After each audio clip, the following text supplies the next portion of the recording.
it's time to answer some of your questions about the Gturbo video. I'm so excited. I literally didn't sleep last night. Now the feeling I've got right now is like when I was 6 years old and it was Christmas the next day. And there's probably 10 or 11 secret herbs and spices. These guys do have a red logo.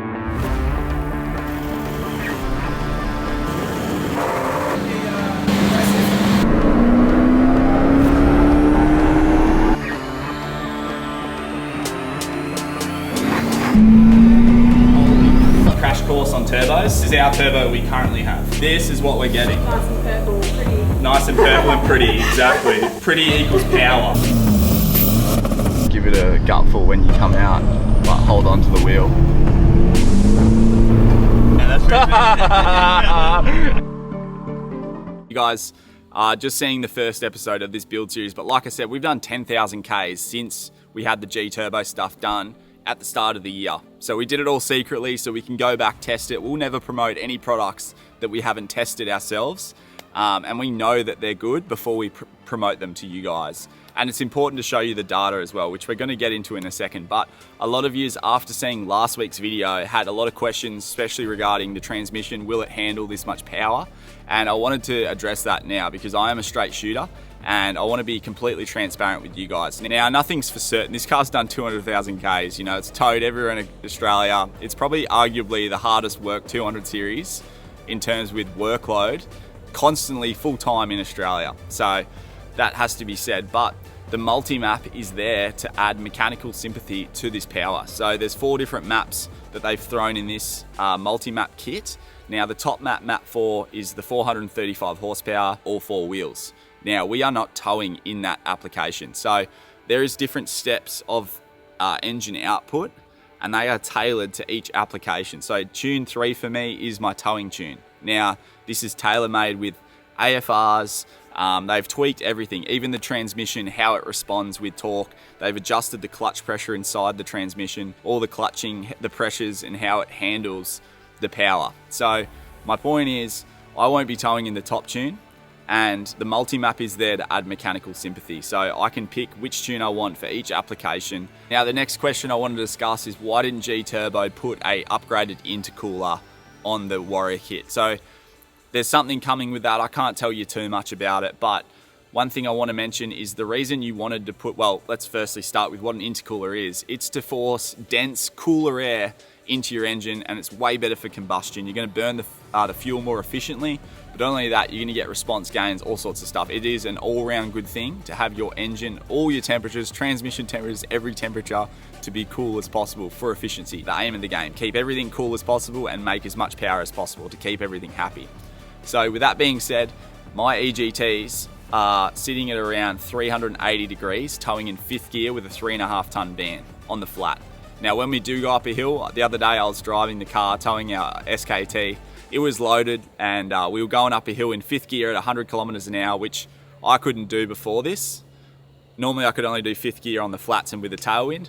So I was daydreaming, driving along there and then got to the top of the hill, still at 100 Ks an hour in 5th gear.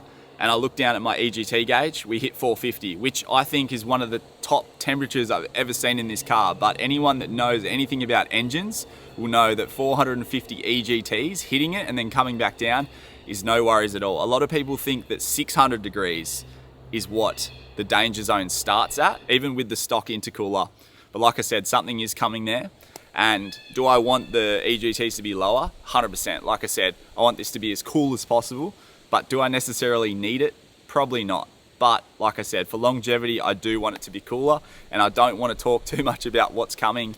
It's not guaranteed yet. There's some cool stuff in the pipeline that is coming up. So that was a common question. Why didn't we intercool this setup? And the reason we didn't go front mount too is because if I ever hit a roo, the other thing as well, I have something coming to complement.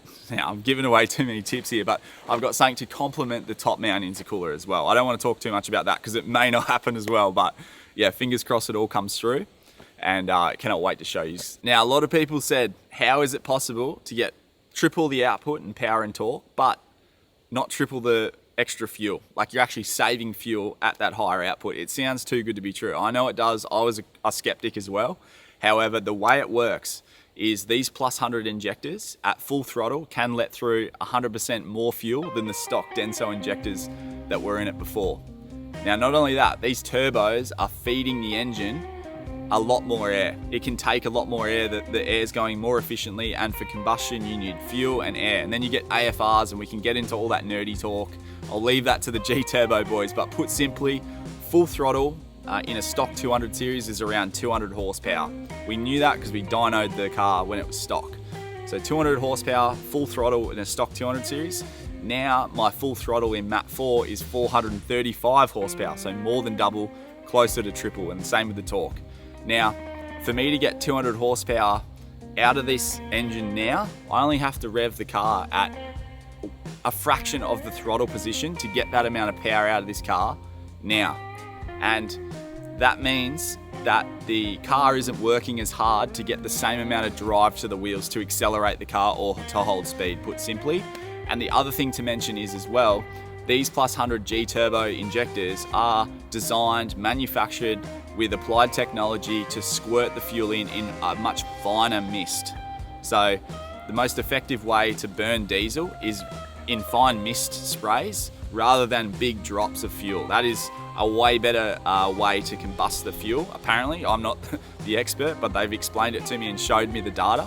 So that is also what's happening as well. These injectors are delivering the fuel a lot more efficiently than the normal injectors that come with these cars, thus getting more power and therefore saving fuel. Now, don't get me wrong, if I'm flat to the floor, I am going to be putting in a lot more fuel than a stock 200 series, but that is only when I'm absolutely flat to the floor. If I'm driving in normal conditions, you know, up to 50% throttle, I'm going to be saving fuel because, like I said, the car's doing it more easy.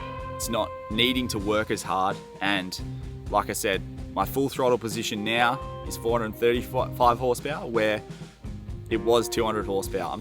Hopefully I'm explaining this in a way that's easy to understand, because I have to go to the experts as well and say, can you tell me the most basic version of this so then I can understand it and then hopefully portray it to you guys. So like I said, that is how it's happening. A few times actually at Gturbo I said, can you explain it to me like I'm a 3-year-old?